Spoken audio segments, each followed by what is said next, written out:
Hey, what's going on, everybody? Welcome back to the shop. So I've been messing around with this thing and carrying it and using it for a little over a week. This is the, in case you don't know, this is the AVE stainless steel with a titanium insert utility knife, and run into a little problem. Kind of exactly what I thought was going to happen. Oh, just freed up. I need to get it out of there. It's been boogered up for a few days now. I wasn't even able to get it out of there. Let's take a close look here together.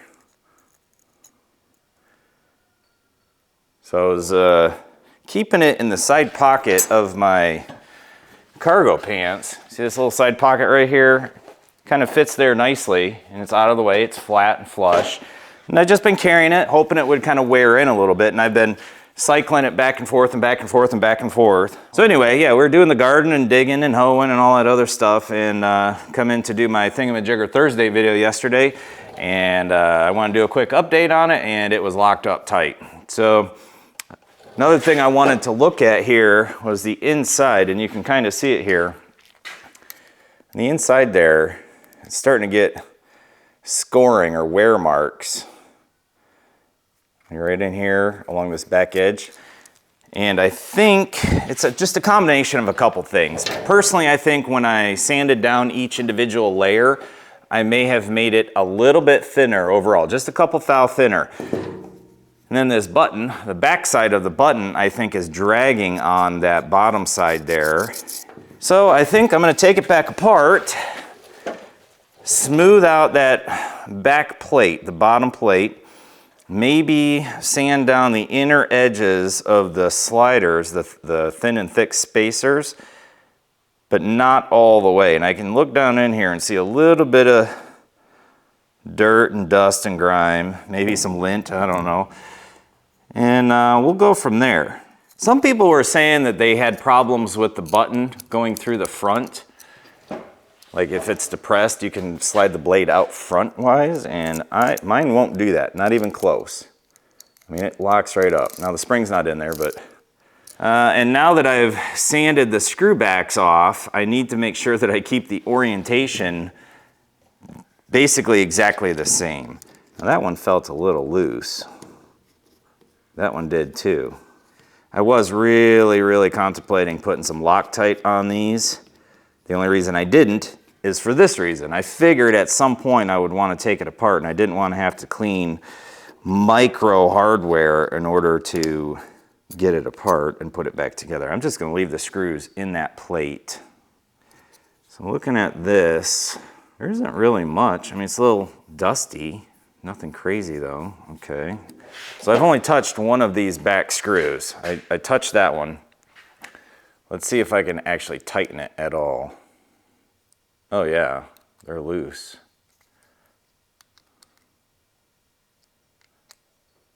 Every one of these has either backed off or the thing has just kind of seated itself. I don't know. Maybe that's something to think about, to double check the screws, you know, maybe once a month or something, just to make sure they didn't back out. Maybe the plates are settling.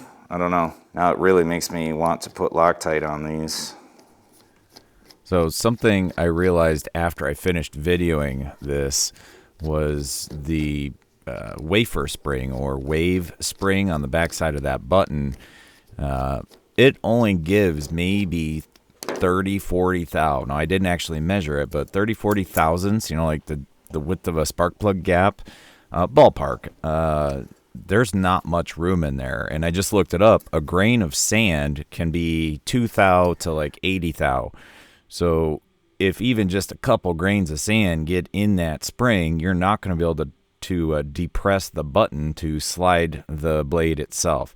So it's something to think about. And I'm going to look into getting some sort of replacement spring that is only one layer so that there's not as much of a chance of it getting boogered up. So I think I'm going to soften up the back edge of the button, thinking just the bottom side of the button, and get rid of this edge, because I think what might be happening,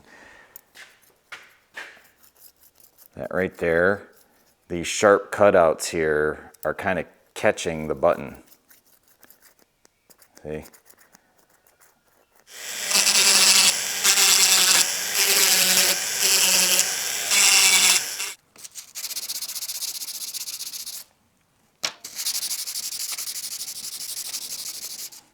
I got the insides of those cutouts, at least the edges of the insides of the cutouts, all knocked down. Now I need to get rid of the scoring on the inside right here where that button slides. And then, like I had mentioned in the first video, I'm going to put it together, assemble it without the blade release button installed, or blade retention button, whatever it's called. I'm going to install it without, or put it together without that so that I can get the screw that sticks up right there. So I'm going to sand it one more time on the outside, and I need to make sure that that plunger or the spring isn't sticking out and in the way. I don't want to take any more off the edges of this thing here, just the middle. I want to smooth out that middle piece. So unfortunately my table here is not perfectly flat.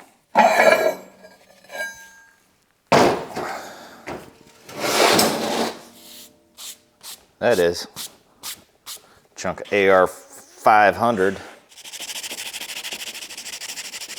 Okay, so all that scoring that was right down the middle is gone now. And that shouldn't have affected the edges and the thickness of the stack. Let's clean up this button a little bit, the bottom of the button. I got an idea for that. I'll bet this will work a treat. See if we can't chuck this. Yep, there we go. And I'm not gonna hit it very hard, but I want to soften up the bottom edge that slides along that piece so that it can just be smoother.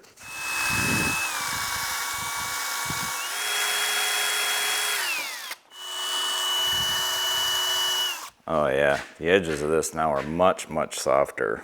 I don't feel anything catching at all. Okay, well, off camera, went ahead and give it a 400, 500, then 600 grit sanding just on the edges. And got these screws, protruding screws. They're almost invisible. Nothing catches, maybe a little, but it feels really nice. One thing I noticed though, is that this button doesn't like to slide just right at certain spots in here. And I think that's because they aren't parallel. And what I mean by that is the button doesn't like to come up all the way into its seated position, locked position, just in the very first two detents. Right there, these first two slots here, it doesn't like to come up all the way. So here, I'll move it forward. And when it hits that one, there's a pretty sizable, yeah, there we go. See how it's clipped all the way up? Get a full fingernail under there. Now, when I go back to that one, no matter what I do, I cannot get that thing to completely come up into its detent. You can see it kind of teetering on the detent in there, but not actually coming up. Now, if I slide it forward to, see how much higher it is here? You can actually see under all the way. I think the spring might be the culprit of why it was all goobered up. I think crud gets in that spring and then you can't compress it enough, and yeah, that might have been the entire problem, at least the big problem. I think I might be approaching the number of times AVE has taken apart this thing and put it back together. So I'm tapping it at an angle so it only hits the outside plate, the main backing plate. That way it forces every other layer as far down as possible.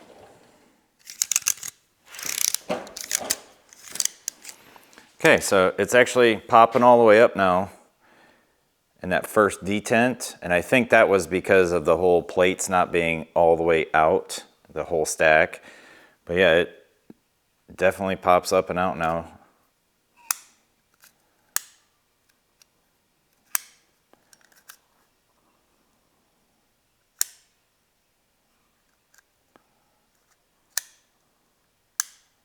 So that's good. And as far as operation, that is by far the best it has ever felt. But when you get into a detent, it'll stay. Oh, I'm gonna Don't push down on it, but yeah. Yeah, if it's in a detent, it will definitely stay. But it slides much, much smoother. All right, well, I think we are back in business. So, but I don't want to put Loctite on there just yet, just in case I got to tear it back down for the same reason. And I'm still not entirely convinced on putting lube in here. Now, to AVE's credit, I mean, no knock on that, obviously, or on the knife.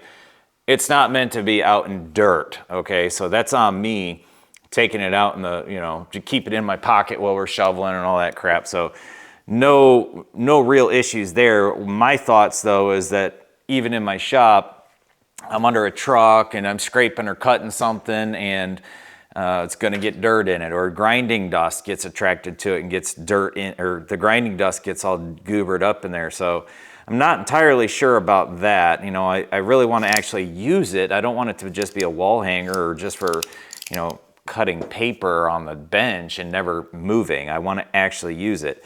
So as of right now, I like the way it feels. I like the way it operates. I'll keep carrying it in my pocket, and I'm sure it's still going to loosen up even more, but it's definitely much, much, much better right now as far as being user-friendly. And, you know, now is it comparable to, say, the DeWalt or the Olfa? I don't know.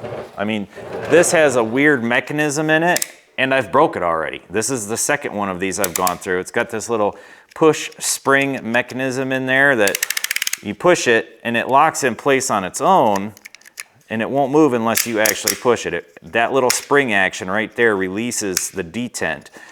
But like I said, it broke. So this one shouldn't do that. However, it is probably more prone to gumming up with gunk. So I don't know. Obviously this is just way cooler, but as far as, you know, keeping outside or in a truck or, you know, rolling around on the floorboard or in the bed of a, who knows? There's a million reasons your knife will get dirty, but I don't know. I have higher hopes, I guess you could say. Like, I wanted to make sure, I wanted a knife that I could basically use wherever and however, and I think it's gonna be a great right here knife for the shop and right here at the bench. It's not the kind of thing I think I'll be taking out. Now, would I buy it again and pay the price that he said, the arm and the you know what? Probably. I like it that much. I just don't know if it's going to withstand the elements. And now it's stainless. I'm not worried about it rusting, but there's fine moving parts in here, you know, and you wouldn't sprinkle dirt into a carburetor, right? Same thing, but it's a tool. So I don't know. Tell me what you guys think. You know, is it worth it? Is it not worth it? I really like the way it looks. I love the way it feels. It's just really cool. And honestly, AVE's channel, I think is awesome as well. Super smart, super funny. I've heard a couple different versions of what AVE stands for. Arduino versus evil, or is it Arduino versus everything? Let me know what you think in the comments. Maybe he'll even chime in if he sees this video. I don't know. But hey, that's all I got for y'all today. Thanks for stopping by. Please hit the like and subscribe buttons. Keep yanking on them bootstraps. We'll catch you on the next video.